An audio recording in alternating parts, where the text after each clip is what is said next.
All right, ladies and gentlemen, MrSotko here. Welcome back to the channel. Got a whole bunch of good, pretty much Coinbase news today because the IPO happened and it was amazing. Yet at the same time, it kind of wasn't. I know, that's a bit of a conundrum. Let me get into it just a little bit. So Coinbase seals its rank as the seventh biggest new U.S. listing of all time.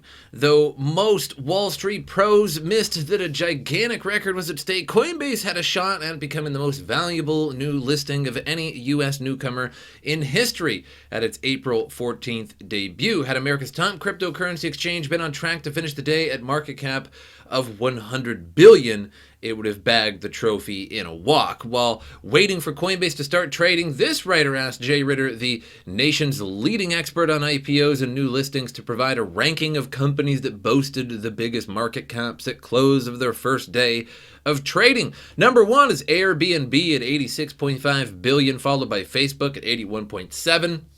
UPS is in third at 80.1. AT&T Wireless in fourth at 73.6 billion, and the fifth and sixth finishers are Snowflake and Uber.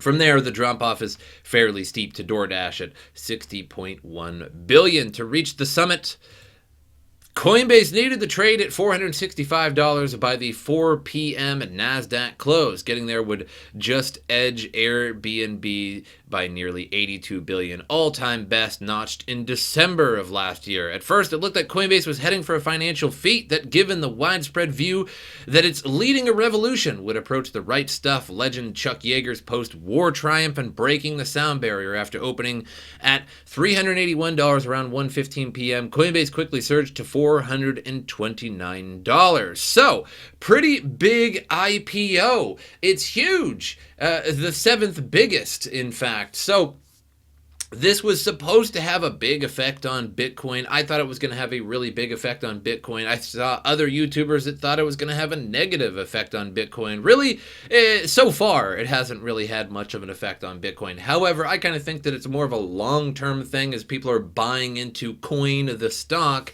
that people will be researching Coinbase more. And if you go on YouTube and look at just about any news website or a news channel, that is, especially the mainstream ones, it's just basically non-stop Coinbase IPO news, along with the other usual jargon as well. But it's a super, super huge thing in the media, and that's going to get a lot of people looking into Coinbase, and looking into Coinbase, well, basically the only thing you can figure out is, well, Bitcoin and various other altcoins. So it is good in the long term. So the seventh biggest IPO. Yet, at the same time here, Coinbase closes first day of trading down 14% from its debut price. So Coinbase wrapped its first day of public trading on NASDAQ with a share of $328. It's down 14% from its debut at $381, but still up 31% from the reference price of $250, which doesn't really matter. The public debut of Coin marks an important moment for the crypto industry. A product of the Y Combinator Startup Accelerator Program, Coinbase is now the largest American crypto exchange with a market capitalization of over $85 billion. It's seen investments of the likes of Fred Wilson and Mark Andreessen, and played an important role in acquainting U.S. retail traders with popular cryptos like Bitcoin and Ethereum. So basically, it shot up to $424 from a starting point at $381 per share, and then it tumbled down to $310 and ended the day at $328. That actually kind of sounds a lot like cryptocurrency. To be totally honest, that kind of sounds like an ICO, except this is an IPO. Actually, really the same thing. And then as soon as they get listed, they shoot up really fast, and then as people buy into them, and then basically the early investors tumble it down to $310. So, the seventh biggest IPO, yet at the same time, it went up to $424, then all the way down to $310. That's a pretty big reckoning, if you ask me. Moving on here to some other news. Coinbase gifts 100 shares each to 1,700 employees ahead of public listing, which is pretty awesome. With coin stock opening at $250 per share, it amounts to $25,000 thank you note to all Coinbase staffers. So it's even more than that now, because obviously it's at $330 or so dollars, something like that. I checked the price a little earlier, but basically it's over $300 now, so it's over $30,000 free for you for being a Coinbase employee. Boy, I should have signed up and been a temporary employee of Coinbase. I could have even been the janitor for a little while and then just gained a quick $30,000. That would have been pretty nice. Although, maybe they're not giving them to those. A U.S. crypto platform has gifted shares to its employees ahead of Wednesday's hotly anticipated direct listing of the NASDAQ exchange. Spokesperson for the exchange confirmed that to CoinDesk that over 1,700 employees have been given 100 shares each as a way of expressing the company's gratitude. The stock is to open at $250 a share, which is basically dead wrong because it opened at like $381 a share. The gift means Coinbase full-timers are each getting $25,000 bump in paper wealth. That's basically like an ICO saying, hey, we're going to start our coin off at 50 cents. Get in on it while you can. And then you know that you're never going to be the first one to get in, and it's going to rocket up in price. And by the time you pay into it, it's going to be $1.25, and then it's going to go up to $1.27 and then dump on you because, hey, it's Coinbase. So, or it's an ICO, right? It's crypto. But basically the same thing with the Coinbase IPO. But I do see this as bullish in the long run, as this will get more people at least looking into, and the media coverage will get people looking into Coinbase and Bitcoin and things like that. But more Coinbase news. Coinbase could see fee compression in long term, CEO expects. CEO Brian Armstrong has addressed the platform's transaction fees as the company's shares list on NASDAQ today. In a CNBC Squawk Box interview on Wednesday, Armstrong discussed public concerns associated with Coinbase's massive returns coming from transaction fees. As previously reported, nearly 96% of Coinbase's entire revenue in 2020 was generated from transaction fees charged to users. So, if you guys remember that hot GDAX way back in the day, I think they changed to Coinbase Pro, what was it, maybe 2018 or so, but basically before that, Coinbase Pro used to be called GDAX, and it was awesome. It was so legitimate. Limit orders were entirely free, so you could basically put money on the platform entirely for free, and then transfer it over to GDAX, and then basically just make limit orders. And then with that, with free limit orders, you were able to basically day trade Bitcoin all day long. If it went up $20, sell it. If it goes down $20, buy it. It doesn't matter because there isn't any transaction fees. It was amazing. It was so easy to make money back in the day on GDAX, and then they raised it, or they actually added a fee. And now basically market buys, so basically maker or taker fees on Coinbase minimum start at 0.5%, which is fairly high for the industry, as many other exchanges usually use 0.25% or 0.3%, whereas Coinbase is actually pretty high with 0.5%. I believe I've actually never used the platform Gemini, but I've heard that the Gemini is 1%. So if anybody in the comments down below has used Gemini, what is their fee structure? I guess I could just Google it, but it's easier if you guys tell me. I heard it was 1% though, which is absolutely outrageous. Why would you even bother?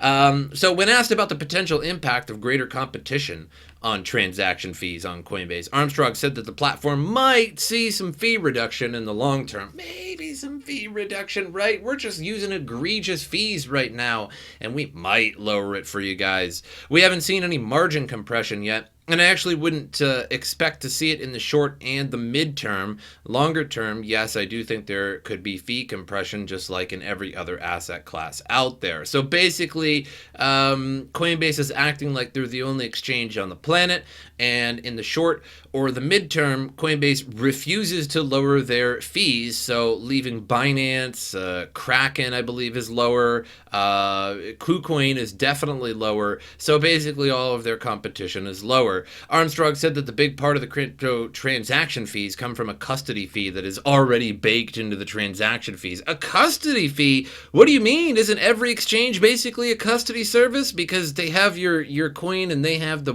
wallets, the cold and the hot wallets and stuff. What are you talking about? It's a custody fee that's already baked into the transaction fee. We're not institutional investors. You don't have a custody for us. We just put our coin on your platform and you're paying us for custody. At least you guys have never been hacked, and it's probably the safest exchange you could put your money on. But still, what are you talking about that it's a custody fee? Every other exchange is lower fees than you. What do you mean? That's the craziest thing I've ever heard. Not really. It is crypto after all. The CEO said that Coinbase expects to gradually move its focus to other revenue streams, with products like its debit card, staking, educational program Coinbase Earn, as well as a custody business for institutional customers. So that's garbage, because basically they already have this is just nonsense. The CEO is basically just talking nonsense here to get to make it seem it's just fluff words. It's just corporate just pouring out of his mouth, because they have a debit card coming soon, apparently. They already have staking on a number of cryptos on the platform, and they already have the educational program Coinbase Earn, and they've had that for quite a while. So that didn't lower any of the fees. So what are you talking about, Coinbase? Is it like when the debit card actually comes out, that's when the fees are going to lower? Because you already have staking and Coinbase Earn, and you already have custody business for institutional customers. So what are you talking about, Brian Armstrong?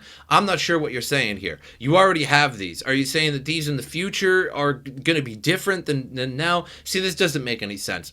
We've started to invest in revenue streams that are starting to provide these green shoots of revenue, even though we've got super high fees, and we don't want to lower those fees because we want our other revenue streams bringing it in, and we want to charge people a whole bunch of fees too. Either way, Coinbase fees aren't going down anytime soon.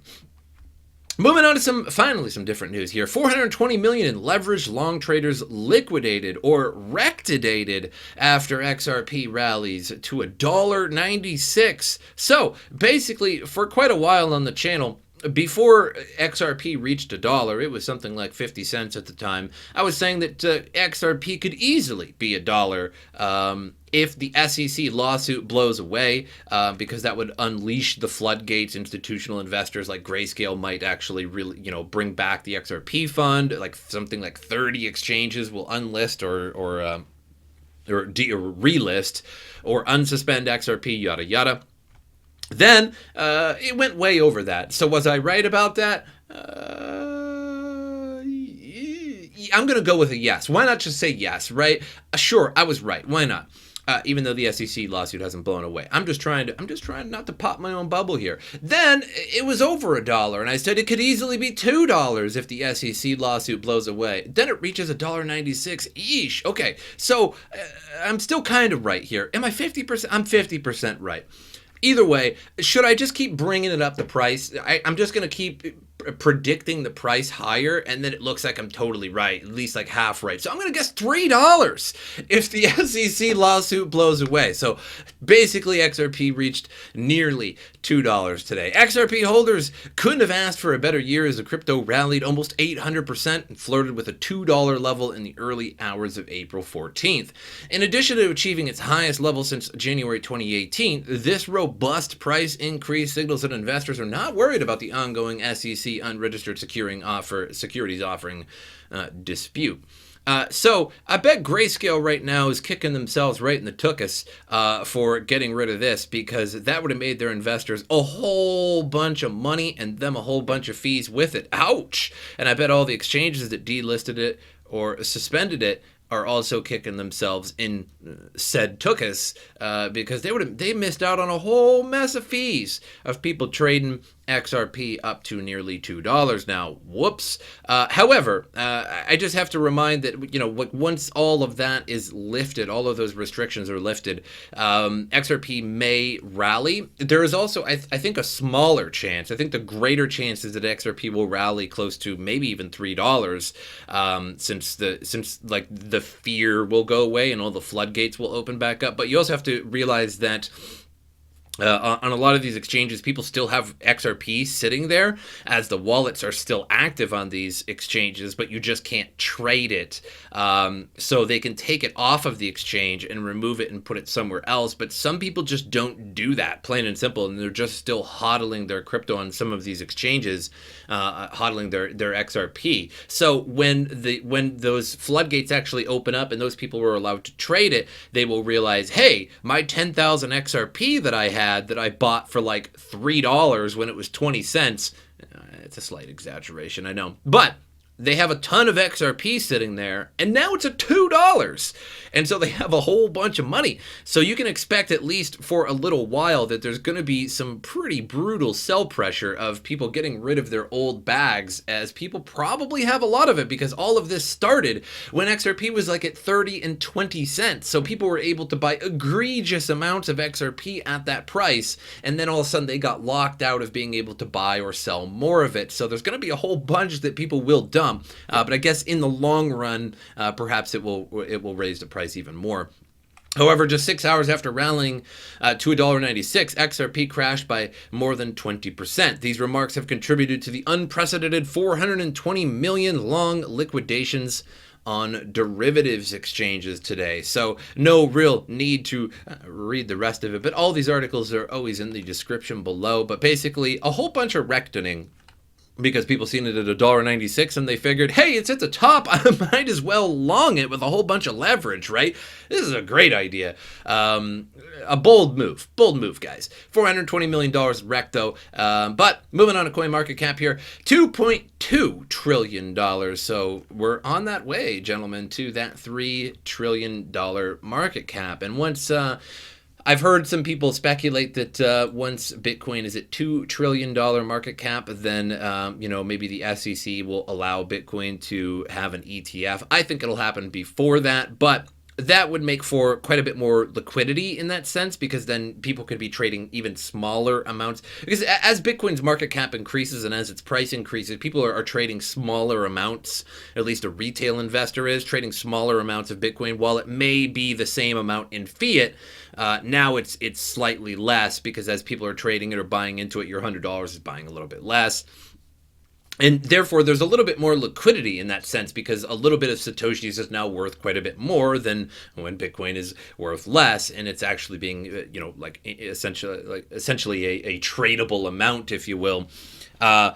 But Ethereum at 2,420, so effectively a new all-time high for Ethereum. Binance Coin not doing so good. Ever since it reached its high of $600 some, it's sort of on a downtrend. You can even see it just on the small coin market cap here, but who knows when that'll snap back. But XRP again, once again got to $1.96 or 94, something like that. So nearly $2. So my hot predictions are wrong, but they're right. Come on, guys. They're like 50% right. Once the SEC lawsuit blows over, $3. I'm changing it to $3. I get to do that, right? Because everybody else just gets to change their prediction. So $3 XRP when the SEC when this whole thing blows over, if it does. Now, if it doesn't, it's going to be a totally different story, but it'll likely end with settlement. I kind of agree with the whole ending in settlement thing. I think XRP will just pay off. It is basically like paying off the corrupt SEC just to look the other way for the most part, because they don't want to admit that they're wrong.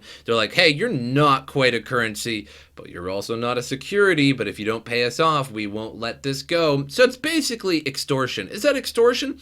I'm pretty sure that's extortion. Anyway, so yeah, and what was XRP's all-time high? Was it like $3.40? Let's take a look at XRP's all-time high here. It was something like, I might have to actually bring this in a little bit because we can't get the spot that I want to be on. $3.53 or so, and that's on CoinMarketCap, so that's an average, so it might have been a little bit higher, but basically we can call it about $3.53, as an all-time high. So yeah, we're actually kind of getting there. It's moving along now. And that was on in January of 2018. But that's all I have for you guys. Make sure you like, subscribe, share the video. That helps me out a lot. My social media in the description below. Also, channel memberships are active. Become a member today. Hit the join button. You get a Cool Beans badge. You look 32% cooler when you comment on the channel, when you have your Cool Beans badge. And that is hot gains. But I hope you guys enjoyed it. And as usual, I'll see you guys next time.